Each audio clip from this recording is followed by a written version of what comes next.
오전 오후 누가복음 말씀을 쭉 이어가면서 오늘은 마가복음 1장 말미에 나오는 이 말씀으로 피로하십니까? 혹은 피곤하십니까? 이런 주제로 말씀을 전하기를 원합니다. 이 말씀이 오늘 우리 모두에게 다 와닿을 것입니다. 왜냐하면 그리스도인을 포함한 거의 모든 현대인들은 피로에 지쳐 있습니다. 아침에 일어나면서 개운하다 하면서 일어나는 사람은 아무도 없습니다.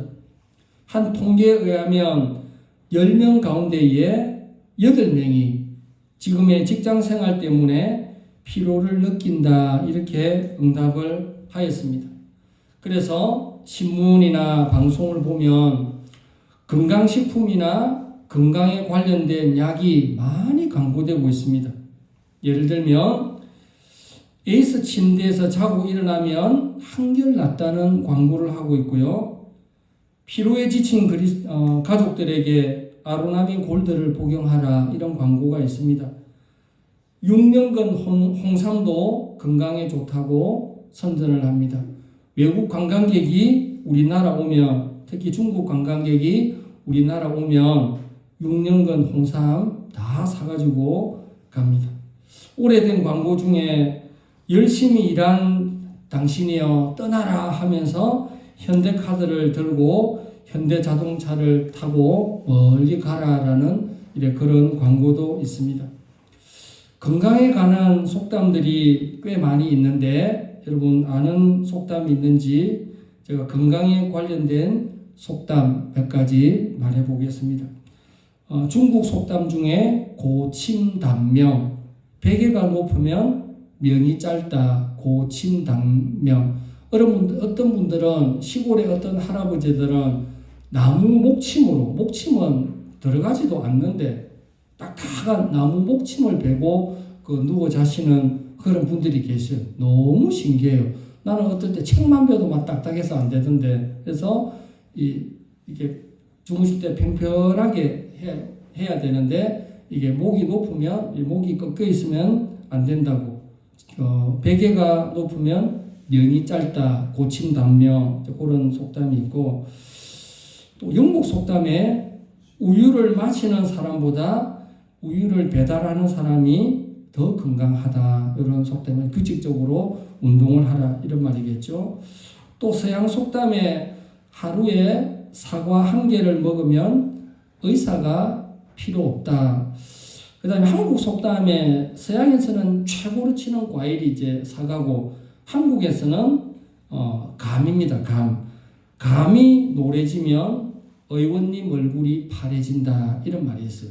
감이 노랗게 물들어서 감을 많이 먹으면 아픈 사람이 없어가지고 한의사 의원님이 손님이 안 오니까 굶어 죽게 생겼네, 이러니까 의원님 얼굴이 파래진다, 이제 그런 한국 속담이 있습니다. 그래서 하나님께서 참 얼마나 사람의 몸을 정말 정교하게 만들어 놨냐면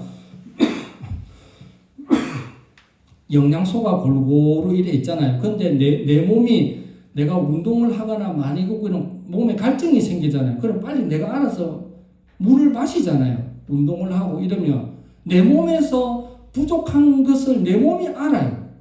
한 일주일 정도 고기를 안 먹으면 오늘 저녁에 고기 한번 먹고 싶다. 그 사람은 단백질이 부족한 거예요. 오늘 조금 새콤한 거 한번 먹고 싶다. 그러면 비타민이 부족한 거예요. 그래서 식단을 짜서 뭔가 안 하더라도 오늘 그냥 생선구이, 참 고소한 생선구이를, 그 사람은 또 그 고기 생선 종류가 부족한 거예요. 그래서 하나님께서 그 사람에게 절묘하게 만들어놓은 것은 그 사람에게 필요한 영양분이 몸에서 땡기게끔 만들어놨어요. 얼마나 하나님 고맙습니까? 안 땡기면 골치 아프잖아. 일일이 다 책 봐야 되는데. 그래서 어느 식단에 맞출 필요 없고, 이제 퇴근하는 남편에게 오늘 자기 저녁에 뭐 먹고 싶어? 이러면은 뭐 먹고 싶다 하면 그거 준비해 주면 되고, 나는 뭐 자기 먹고 싶은 거 준비하라. 그럼 내 입맛에 땡기는 거 준비하면 됩니다. 그게 자기가 부족한 것을 이렇게 메꿀 수 있도록 하나님이 그렇게 만들어 난 것이 얼마나 고맙습니다. 많은 사람이 이제 건강에 대해서 굉장히 관심을 가지고 있는 추세인데, 사람만 피곤한 것이 아니라 이 자연 만물도 피곤하게 되어버렸습니다. 이 지구의 3분의 2가 물인데, 그 많은 물 가운데에 바로 마실 수 있는 물이 지구상에 3%밖에 남지 않았다라고 말을 하고 있습니다. 불과 20년 전만 하더라도 여러분, 물을 사서 먹는다고 생각이나 했겠습니까? 상상이나 했겠습니까? 안 했잖아요. 근데 지금은 이제 물을 사서 마시는 이제 그런 상황이 되어버렸습니다. 의학계에서는 1983년에 만성피로증후군이라는 그 병명이 나왔습니다. 그런데 많은 사람들이 난 늘 피곤하다, 아무리 자고 일어나도 개운하지 않다, 피곤하다, 이 피로를 병이라 생각을 안 하는데 1983년부터 이 피로를 병으로 이렇게 이름을 붙여놨습니다. 어느 정도로 심각하냐? 피로는 에이즈 다음에 나타나는 제2의 후천성 면역 질환이다. 에이즈 다음으로 무섭다는 거예요. 미국에서 1983년 만성피로증후군을 발표를 하면서 만성피로에 걸릴 가능성이 높은 직업을 발표를 했습니다. 여러분이 여기 해당되는지 한번 들어보시기 바랍니다. 독성 물질이 심하게 배출되는 환경에 있는 사람, 독성 물질 어떤 종류의, 그 다음에 공단 주변의 사람들, 여기 장림공단이 있죠. 농약을 만지는 농민들, 학교의 교사, 병원에서 일하는 의사, 간호사, 전문직 종사자로는 변호사, 법관, 목사가 만성피로의 발병률이 대단히 높다. 이렇게 보고를 했습니다. 목사가 들어있네요. 내가 지금 만성피로증후군에 내가 해당되는지 8가지 증상 중에 4가지가 6개월 이상 가면 만성피로에 들어갔다는 겁니다. 8가지 중에 여러분들 4가지가 해당되는지 한번 보세요. 첫 번째, 기억력과 집중력의 감퇴. 두 번째, 목이 자주 아프고. 세 번째, 임파선이 아프고. 네 번째, 새로운 유형의 두통. 다섯 번째, 잠을 자도 개운하지 않고. 여섯 번째, 운동 후에는 더 피곤하고. 일곱 번째, 근육통. 여덟 번째, 관절의 통증.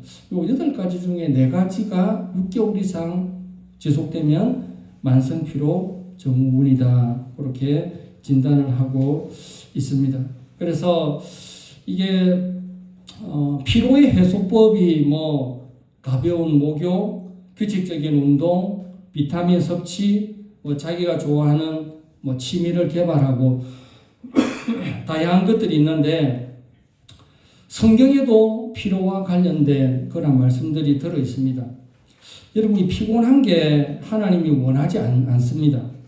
창세기 2장 2절에 하나님이 7째 날을 복주사 거룩하게 하셨으니 이는 하나님이 그 창조하시며 만드시던 모든 일을 마치시고 이날에 안식하셨습니다. 이렇게 말합니다.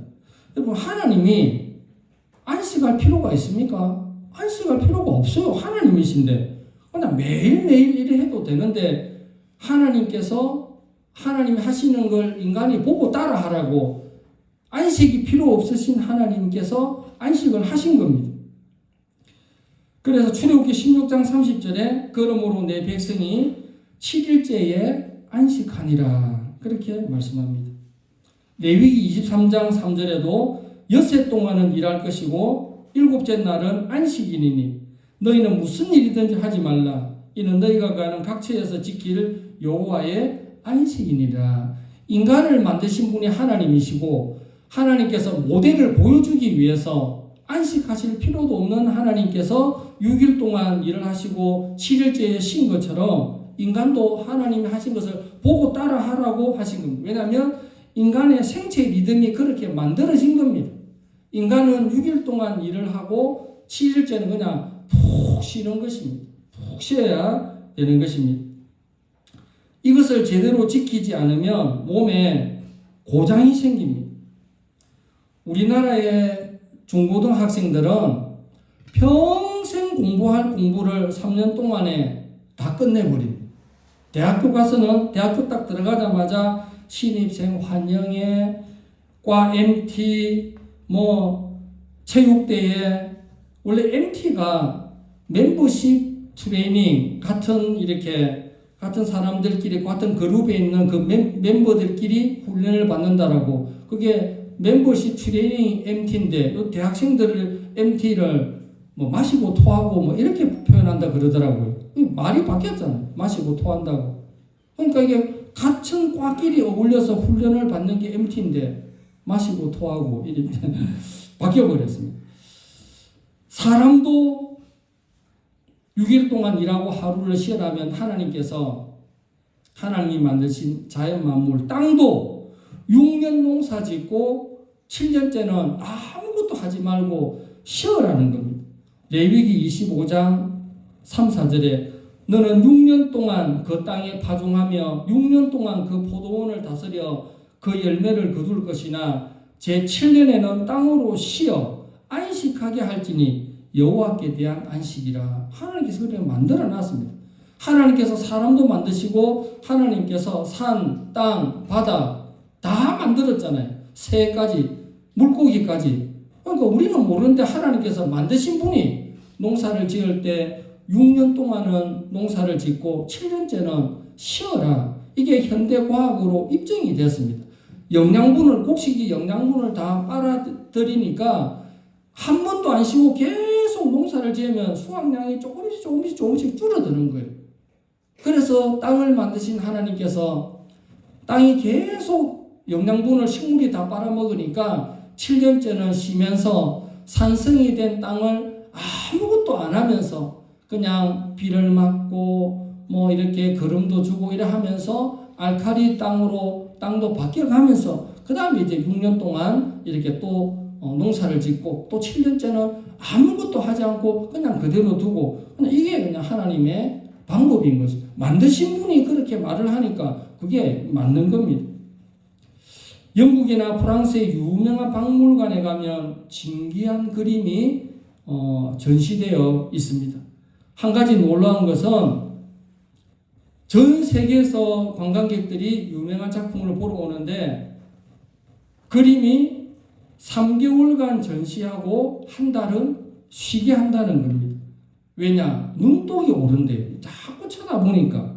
근데 그림 그게 뭐라고 눈독을 느끼냐는 거예요. 근데 느낀대요.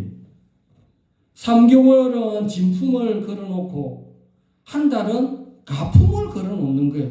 근데 박물관 측에서는 3월 한 달은 가품을 걸어놓습니다 이러면 아무도 안 오니까 안 알리고 자기들만의 극비사항으로 알리지 않고 3개월은 진품, 한 달은 가품. 그냥 그 그림도 한 달간 조용히 그냥 쉰다는 거예요. 놀랍지 않습니까? 양복에도 양복 안에 보면 안내에 뭐라고 적혀있냐면 양복을 이틀 연속 입지 말라. 하루 입고 양복을 하루 쉬게 하라. 왜냐하면 햇빛도 받고 먼지도 타고 이런 거 가만히 보면 사람뿐만 아니라 땅이나 심지어 그림이나 심지어 양복도 이틀 연속 같은 거 입지 마라 하는데 이 뭡니까? 하나님께서 안식을 원하시는 것입니다. 우리가 보통 안식일을 주일이라고 하는데 어떤 교회에서 한 사람에게 왜냐하면 교회에서 보통 보면 큰 교회 기준으로 한 1000명 모이는 큰 교회 기준으로 그 교회를 이끌어가는 사람은 20% 그러니까 한 200명이 충성된 일꾼이 200명이 움직이고 800명은 그냥 예배만 출석을 하는 거예요. 그런데 그 200명이 보통 보면 세 가지 일을 맡고 있습니다. 교사 맡고 있죠. 구역장 맡고 있죠. 성가대 맡고 있죠. 보통 세 가지입니다. 아니면 두 가지입니다. 그래서 어떤 목사님이 그 교회에 부임을 해서 한 사람에게 너무 일을 많이 하니까 불신 남편도 싫어하고 1인 1직분 운동을 해가지고 한 사람이 하나의 직분만, 구역장이면 구역장, 성가대면 성가대, 교사면 교사, 여전도 임원이면 임원, 한 가지씩만 하자라고 그렇게 광고를 하고, 자, 이렇게 내년도 할 일, 직분자를 한 가지만 써놔라 그러니까, 한 가지만 쓰니까 구역장 숫자가 안 나오는 거예요. 교사 숫자가 안 나오는 거예요. 성가대 숫자가 안 돌아가는 거예요. 그래서 안 되겠다. 그냥 한 사람에게 그냥 어쩔 수 없이 2가지, 3가지를 맡게 되는, 그래서 우스갯소리로 쉬어야 되는, 우리 6일 동안 일하고 주일날 하루 쉬어야 되는 이 주일날이 죽일날이다. 그런 말이 있어요. 주일날이 죽일날이다. 얼마나 힘들었으면 그런 말까지 나왔겠습니까? 그런데 예수님께서 오늘 본문을 통해서 예수님께서 피로를 푸신 장면이 나오는데, 우리도 꼭 이렇게 하라고가 아니고, 예수님은 이런 쪽으로 어떻게 피로를 푸셨다라고 그렇게 나오는데, 예수님께서 피로를 푸신 방법이 하나님께 가까이 다가감으로써 피로를 푸셨다라는 것을 알 수가 있습니다. 32절, 33절에 보면 32절, 33절에 저물어 해질 때에 모든 병자와 귀신 들린 자를 예수께 데려오니 온 동네가 그 문 앞에 모였더라. 여러분, 병자를 고치고 귀신 들린 자를 축사하는 이 사역이 예수님께서 그냥 편안하게 자, 다 앉으세요. 오늘은 시간이 없으니까 한꺼번에 합니다. 자, 자기가 아픈 거, 자, 다 손 갖다 대세요. 예수님께서 그래 한 번만에 쫙 그렇게 기도했겠습니까? 아닙니다. 예수님은 병자 일일이 한 사람 한 사람 짚어주면서 그렇게 기도를 하셨습니다. 그런데 해질 때에, 저물 때에 모든 병자와 귀신 들린 자를 예수님에게 와서 고쳐달라 하니까 예수님께서 일일이 다 고쳐줬습니다. 시간은 나오지 않지만 저물 때에 그 사역을 시작했으면 밤 10시, 밤 11시, 심지어 밤 12시까지 그 치유 사역이 이어졌을 수도 있습니다. 그런데 제자들이 너무너무 지쳐서 다 자야 되는 그 상황에 35절에 예수님께서는 그 다음날 어떻게 하셨냐? 35절에 새벽 아직도 밝기 전에 예수께서 일어나 나가 한적한 곳으로 가사 거기 기도하시더니, 이 말씀을 우리가 잘못 해석해서 예수님은 새벽잠이 없으신 분이다 이렇게 생각해서는 안 됩니다. 예수님께서 갈릴리 호수를 지나갈 때에, 건너편으로 가실 때에 갑자기 풍랑이 일어났습니다. 갑자기 풍랑이 일어나자 예수님께서 주무셨다고 되어 있습니다. 배가 막 뒤집히려고 하니까 제자들이 죽을 것 같으니까 주무시고 계시는 예수님을 흔들어 깨웠다고 했습니다. 흔들어 깨우기 전까지는 예수님이 못 일어났습니다. 얼마나 피곤했으면. 그런데 예수님께서 너무너무 피곤하신 그 사역을 끝마치고 난 다음에 예수님의 사역의 충전 방법은 우리 주님과 하나님과 교제하는 것으로 회복을 했다는 겁니다.